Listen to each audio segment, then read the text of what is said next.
Hi guys, welcome to TN jobs Tamil. India போஸ்ட்டில் வந்துட்டு நமக்கு ரெக்ரூட்மெண்ட் நோட்டிஃபிகேஷன் வந்திருக்கு.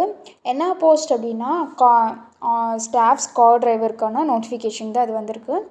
ஸோ எஜுகேஷன் பொறுத்த வரைக்கும் நீங்கள் மினிமமாக 10th படிச்சிருந்தா போதும். மேக்ஸிமமாக நீங்கள் எவ்வளோ டிகிரி வேணாலும் முடிச்சிருக்கலாம். இந்த அப்ளிகேஷன் அப்ளை பண்ணுறதுக்கான லாஸ்ட் டேட் எப்போ அப்படின்னா 19/12/2024 அன்றைக்கி தான் லாஸ்ட் டேட்டு. இது வந்துட்டு ஆஃப்லைன் மோட் அப்ளிகேஷன் தான், ஓகேங்களா. ஆன்லைன் மோட் அப்ளிகேஷன் கிடையாது, only offline mode application. Salary பார்க்கும்போது 23,000லேருந்து 63,200 வரைக்கும் சேல்ரி வந்துட்டு கொடுக்குறாங்க.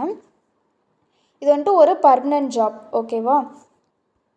எல்லா டிஸ்ட்ரிக்ட்லேயும் இருந்துமே அப்ளை பண்ணிக்கலாம். ஸோ வீடியோ வந்துட்டு ஸ்கிப் பண்ணாமல் பாருங்கள், ஏன்னா வந்துட்டு நான் ஸ்டெப் பை ஸ்டெப்பாக வந்துட்டு சொல்லியிருக்கேன். டிஎன் ஜாப்ஸ் தமிழ் சேனல் இப்போ தான் ஃபர்ஸ்ட் டைம் பார்க்குறீங்க அப்படின்னா லைக் பண்ணுங்கள், ஷேர் பண்ணுங்கள், சப்ஸ்கிரைப் பண்ணுங்கள். வாங்க வீடியோக்குள்ளே போகலாம்.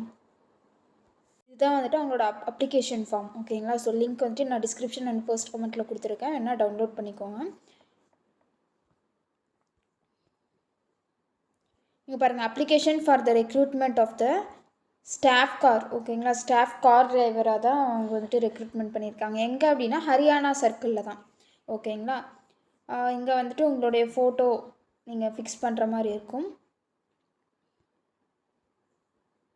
ஓகேங்களா. நெக்ஸ்ட்டு கீழே அப்படியே ஸ்க்ரோல் பண்ணி வந்தோம் அப்படின்னா நேம், உங்களுடைய நேம் அது வந்துட்டு பிளாக் லெட்டர்ஸ்னால் கேபிட்டல் லெட்டர்ஸில் நீங்கள் ஃபில் பண்ணணும். உங்களுடைய ஆதார் நம்பர், உங்களுடைய father name or spouse name, அப்புறம் ப்ரெசண்ட்டு போஸ்டல் அட்ரஸ், இப்போ இருக்கிற அட்ரஸ் வந்துட்டு நீங்கள் கொடுக்கணும். டேட் ஆஃப் பர்த், மெட்ரிகுலேஷன் சர்டிஃபிகேட்டில் எப்படி டேட் ஆஃப் பர்த் இருக்கோ அதே மாதிரியே நீங்கள் இங்கே எழுதணும், ஓகேங்களா. ஏஜ், அதாவது 19/12 அன்னைக்கு உங்களுக்கு என்ன ஏஜ் அப்படின்னு கால்குலேட் பண்ணி இங்கே எழுதுகிற மாதிரி இருக்கும். கம்யூனிட்டி சர்டிஃபிகேட் அது கொடுக்குற மாதிரி இருக்கும். தென் ஏஜ் ரிலாக்ஸேஷன் இருந்துச்சு அப்படின்னா எஸ் கொடுங்க, இல்லைனா இல்லைன்னு கொடுங்க. பிடிஎஃப்பில் பார்க்கலாம், ஓகேங்களா. ஒவ்வொரு கம்யூனிட்டிக்கும் ஏஜ் ரிலாக்ஸேஷன் கொடுத்துருப்பாங்க, நான் அதை ஃபர்தராக காட்டுறேன்.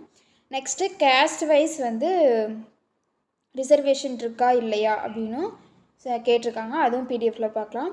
தென் நேஷ்னாலிட்டி என்ன, ஜெண்டர் இங்கே வந்துட்டு நீங்கள் டிக் பண்ணி அதை இங்கே எழுதுகிற மாதிரி இருக்கும். அப்புறம் email ID, contact, mobile number எல்லாமே வேலிடாக கொடுத்துக்கோங்க. தென் எஜுகேஷனல் குவாலிஃபிகேஷன், நீங்கள் அப்ளை பண்ணுற போஸ்ட்டுக்கு 10th படிச்சிருந்தீங்க அப்படின்னா அங்கே பாருங்கள், மினிமம் குவாலிஃபிகேஷனை நீங்கள் 10th முடிச்சிருந்தாவே போதும்னு சொல்லியிருக்காங்க. ஸோ அப்போ இதை மட்டும் நீங்கள் ஃபில் பண்ணவே போதும். சப்போஸ் நீங்கள் ஏதாச்சும் 12th இல்லை டிகிரியோ முடிச்சிருந்தீங்க அப்படின்னா இங்கே நீங்கள் மென்ஷன் பண்ணி இங்கே நீங்கள் எழுதுகிற மாதிரி இருக்கும், ஓகேங்களா. இங்கே வந்துட்டு நீங்கள் எப்போ பாஸ் பண்ணீங்க, எப்போ வந்துட்டு மார்க் ஷீட்டு வாங்கினீங்க, அதுக்கப்புறம் டோட்டல் மார்க்ஸு, அதாவது அதாவது டோட்டல் மார்க்ஸ்க்கு நீங்கள் எவ்வளோ மார்க்ஸ் வாங்கினீங்க அப்படின்னு நீங்கள் இங்கே மென்ஷன் பண்ணணும். தென் இப்போ மார்க்ஸ் வந்துட்டு இன் டேர்ம்ஸ் ஆஃப் பர்சன்டேஜில் நீங்கள் கொடுக்கணும். அப்புறம் என்ன போர்டில் நீங்கள் படிச்சிங்க அப்படின்னு கொடுக்குற மாதிரி இருக்கும். நெக்ஸ்ட்டு நீங்கள் படித்த மெட்ரிகுலேஷன் ஸ்கூலில் ஹிந்தி படிச்சிங்களா அப்படின்னு கேட்டிருக்காங்க. தென் டிரைவிங் லைசன்ஸ் நம்பரு, அப்புறமேட்டுக்கு ஏதாச்சும் அத்தாரிட்டி, அதாவது இதுலேருந்து ஏதாச்சும் ஒரு அத்தாரிட்டி வந்துட்டு கேட்டிருக்காங்க, ஓகேங்களா. நெக்ஸ்ட்டு டிரைவிங் எக்ஸ்பீரியன்ஸு கேட்டிருக்காங்க, என்ன இன்ஸ்டியூஷனில் நீங்கள் டிரைவிங் கற்றுக்கிட்டீங்க, அதே மாதிரியே ஹெவி மோட்டார் சைக்கிளுக்கு நீங்கள் என்ன இன்ஸ்டியூட்டில் கற்றுக்கிட்டீங்க, ஃப்ரம் வேர் அப்படின்னு கேட்டிருக்காங்க. லைக் எக்ஸ்பீரியன்ஸ் தான் கேட்டிருக்காங்க, ஓகேங்களா. அதாவது எவ்வளோ எக்ஸ்பீரியன்ஸ் நீங்கள் அங்கே வேலை செஞ்சீங்க அந்த மாதிரி கேட்டிருக்காங்க. அப்புறம் வேறு ஏதாச்சும் இன்ஃபர்மேஷன் இருந்துச்சு அப்படின்னா நீங்கள் இங்கே ஃபில் பண்ணுற மாதிரி இருக்கும், ஓகேங்களா. நீங்கள் அட்டாச் பண்ணுறீங்களா இந்த அப்ளிகேஷன் ஃபார்மில் என்னென்னலாம் அட்டாச் பண்ணியிருக்கீங்களோ நீங்கள் அது எல்லாமே இங்கே எழுதுகிற மாதிரி இருக்கும், ஓகேங்களா. இங்கே வந்துட்டு உங்களோட ஃபீஸ் எவ்வளோ, தென் டேட் ஆஃப் இஷ்யூ எப்போ வந்துட்டு இஷ்யூ பண்ணாங்க, office of the issue, amount of IOB, இது எல்லாமே நீங்கள் இங்கே ஃபில் பண்ணணும், ஓகேங்களா. தென் இங்கே வந்துட்டு உங்களுடைய நேம், உங்களோட நேம் போட்டு இங்கே உங்களோட பிளேஸு, டேட்டு, உங்களோட சிக்னேச்சர் இதெல்லாமே போட்டு நீங்கள் வந்து இங்கே சைன் பண்ணுற மாதிரி இருக்கும்.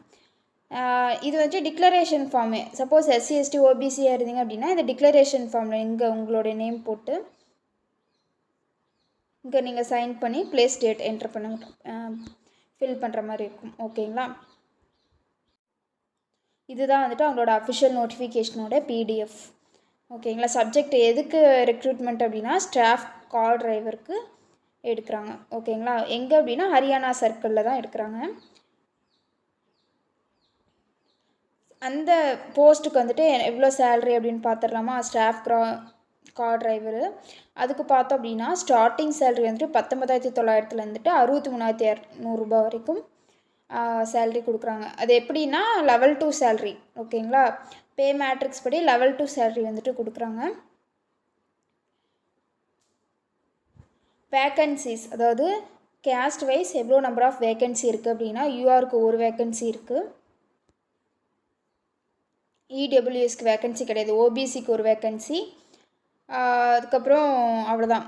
யூஆருக்கு ஒரு வேக்கன்சி, ஓபிசிக்கு ஒரு வேக்கன்சி, டோட்டலாக 2 வேக்கன்சி இருக்குது. எக்ஸ் சர்வீஸ் மேன்ஸ்க்கு வேக்கன்சி கிடையாது. ஓகேங்களா. ஏஜ் லிமிட்டை பொறுத்த வரைக்கும் 18லேருந்து 23 வயசு வரைக்கும் இருக்கலாம் உங்களுக்கு ஏஜ் லிமிட். ஓகேங்களா. ஏஜ் ரிலாக்ஸேஷன் பொறுத்த வரைக்கும் நம்ம வந்துட்டு ஓபிசி இடபிள்யூஎஸ் கேண்டிடேட்டாக இருந்தீங்க அப்படின்னா அப் டு 3 இயர்ஸ் வந்துட்டு கொடுக்குறாங்க. எஸ்சி எஸ்டியாக இருந்தீங்க அப்படின்னா 5 இயர்ஸு, கவர்மெண்ட் சர்வெண்ட்டாக இருந்தீங்க அப்படின்னா 40 இயர்ஸ் வரைக்கும் ஏஜ் ரிலாக்ஸேஷன் கொடுக்குறாங்க. இந்த ஆன்லைன் அப்ளிகேஷனோட க்ளோசிங் டேட் எப்போ அப்படின்னா 19/12/2024. ஆல்ரெடி நான் முன்னாடியே சொல்லியிருப்பேன். ஸோ 19/12/2024 எலிஜிபிளாக இருக்கீங்க அப்படின்னா அப்ளை பண்ணுங்கள். இன்னும் 10 டேஸ் தான் இருக்குது. இந்த வேலையை பொறுத்த வரைக்கும் நீங்கள் ப்ரொபேஷன் பீரியட் அப்படின்னு சொல்லிட்டு 2 இயர்ஸ் ஒர்க் பண்ணுவீங்க. ப்ரொபேஷன் அப்படின்னா ஜஸ்ட் ட்ரைனிங் பீரியட் மாதிரி. ஓகேங்களா. ஸோ அதுக்கு வந்துட்டு 2 இயர்ஸ் நீங்கள் ஒர்க் பண்ணுற மாதிரி இருக்கும். அதுக்கப்புறமேட்டுக்கு உங்களை பர்மனெண்ட்டாக மாற்றுவாங்க.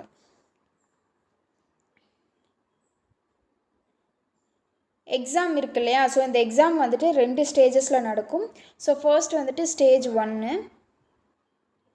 ரெண்டாவது ஸ்டேஜ் 2 அப்படின்ட்டு. ஸ்டேஜ் 1ல் பார்த்தோம் அப்படின்னா தியரிட்டிக்கலாக டெஸ்ட் இருக்கும். என்னென்னலாம் இருக்கும் அப்படின்னா general knowledge, sample arithmetic, general intelligence, reasoning, இந்த மாதிரி மோட்டர் மெக்கானிசம்ஸை பற்றி அந்த மாதிரி ஒரு 80 மார்க்குக்கு வந்து கேட்பாங்க. மிச்சம் 20 மார்க் வந்துட்டு ப்ராக்டிக்கல் டெஸ்ட்டு. அதாவது எதை பற்றி அப்படின்னா மோட்டர் மெக்கானிசம் அண்டு டிரைவிங்கில் உங்களுக்கு எவ்வளோ நாலேஜ் இருக்குது அப்படின்னு சொல்லிட்டு உங்களுக்கு 20 மார்க்ஸ்க்கு அவங்க அலோகேட் பண்ணுவாங்க. ஓகேங்களா. ஸோ அந்த ஸ்டேஜ் 1ஓட டீட்டெயில்ஸ் எல்லாமே இங்கே கீழே கொடுத்துருக்காங்க. அது வந்துட்டு மல்டிபிள் சாய்ஸ் கொஸ்டின் தான். ஓகேங்களா. அந்த 4 ஆப்ஷன் கொடுத்து நீங்கள் அதில் 1 டிக் பண்ணுற மாதிரி இருக்கும். தென் எவ்வளோ மார்க்ஸ்க்கு அப்படின்னா 80 மார்க்குக்கு. டோட்டலாக வந்துட்டு நீங்கள் 90 மினிட்ஸ்க்கு எக்ஸாம் எழுதுற மாதிரி இருக்கும்.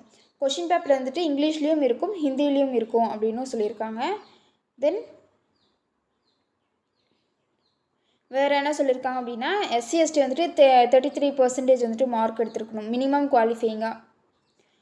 அதுக்கப்புறம் ஓபிசி டபிள்யூசியாக இருந்தீங்க அப்படின்னா 37% இருக்கணும். அதர்ஸ் வந்துட்டு 40% மினிமமாக இருக்கணும். ஸோ இந்த பர்சன்டேஜில் நீங்கள் இருந்தீங்கன்னா மட்டும்தான் ஸ்டேஜ் 2க்கு வருவீங்க. ஸோ அந்த ஸ்டேஜ் 2 பார்த்தோம் அப்படின்னா ஸ்டேஜ் 2ல் பேப்பர் 1, பேப்பர் 2 இருக்குது. பேப்பர் 1 பார்த்தோம் அப்படின்னா 10 மார்க்கு, பேப்பர் 2 10 மார்க்கு. ஓகேங்களா. ஸோ ஒவ்வொரு பேப்பரும் நீங்கள் 20 நிமிஷம் எழுதுவீங்க. ஸோ அதில் வந்துட்டு பார்த்தோம் அப்படின்னா எஸ்சி எஸ்டி 33%, ஓபிசி இடபிள்யூஎஸ் வந்துட்டு 37%, அதுக்கப்புறம் அதர்ஸ் வந்துட்டு 40% வந்துட்டு மார்க் எடுத்துருக்கணும். ஓகேங்களா. இதெல்லாமே சிலபஸ் கொடுத்துருக்குறாங்க. நீங்கள் அதில் வந்துட்டு செக் பண்ணி பார்த்துக்கோங்க. இதெல்லாமே இம்பார்ட்டன்ட் நோட்ஸ். நீங்கள் வந்துட்டு அப்ளிகேஷன் ஃபில் பண்ணும்போது எந்த ஒரு மிஸ்டேக்கும் பண்ணிடக்கூடாது அப்படின்னு சொல்லுறதுக்காக நான் அதை சொல்கிறேன். எல்லாமே வந்துட்டு நீங்கள் ஃபில் பண்ணணும். ஓகேங்களா. ஸோ எதையுமே நீங்கள் லெஃப்டாக பிளாங்காக விடக்கூடாது அப்படின்னு சொல்லியிருக்காங்க. ஒரே ஒரு அப்ளிகேஷன் ஃபார்ம் தான் இருக்கணும் ஒரு என்வலப்பில் அப்படின்னு சொல்லியிருக்காங்க. ஓகேங்களா. ஆஃப்லைன் அப்ளிகேஷன்னு சொன்னேன் இல்லையா. ஸோ அதனால் இந்த போஸ்ட் வந்துட்டு எந்த அட்ரஸ்க்கு அனுப்பி வைக்கணும் அப்படின்னா இந்த அட்ரஸ்க்கு, இந்த பிளாக் கலரில் இருக்கு இல்லையா, அசிஸ்டன்ட் டைரக்டர் போஸ்டல் சர்வீஸ் அப்படின்னு சொல்லிட்டு இது வரைக்கும். ஸோ இதுதான் வந்துட்டு அவங்களோட அட்ரஸ். ஸோ அந்த அட்ரஸ்க்கு நீங்கள் அனுப்பி வைக்கணும். ஓகேவா. ஸோ அவ்வளோதான் அந்த notification. TN jobs Tamil channel பிடிச்சிருந்தால் லைக் பண்ணுங்கள், ஷேர் பண்ணுங்கள், சப்ஸ்கிரைப் பண்ணுங்கள். தேங்க்யூ.